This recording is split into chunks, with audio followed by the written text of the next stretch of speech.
Welcome back to our channel. Today, we're diving into another important immunohistochemistry test, CD15. If you haven't already, make sure to check out our previous videos on other markers. But for now, let's get started with the CD15 test. Pre-test information.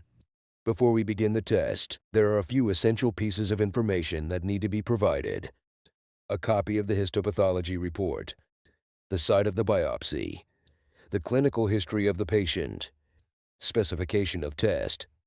Now, let's talk about the specifications of the CD15 test. Disease-associated. CD15 is expressed in granulocytes and can be found in various diseases. It's particularly associated with malignant lymphomas and acute myeloid leukemias.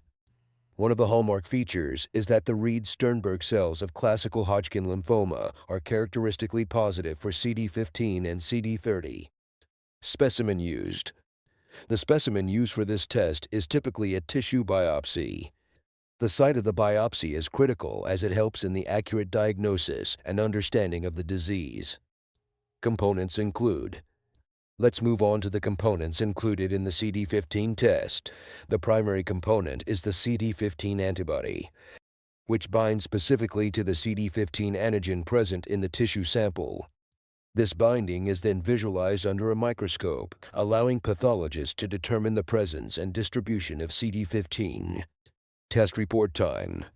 The turnaround time for the CD15 test report is typically about 7 days.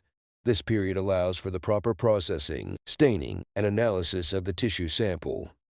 Test information. In summary, CD15 is an important marker in the field of immunohistochemistry. It's mainly expressed in granulocytes and is crucial for diagnosing certain malignant conditions.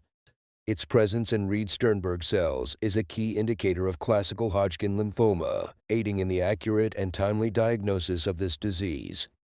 That's all for today's video on the CD15 immunohistochemistry test. If you found this information helpful, please give us a thumbs up, and don't forget to subscribe for more content on medical diagnostics. If you have any questions, leave them in the comments below, and we'll be sure to get back to you. Thanks for watching.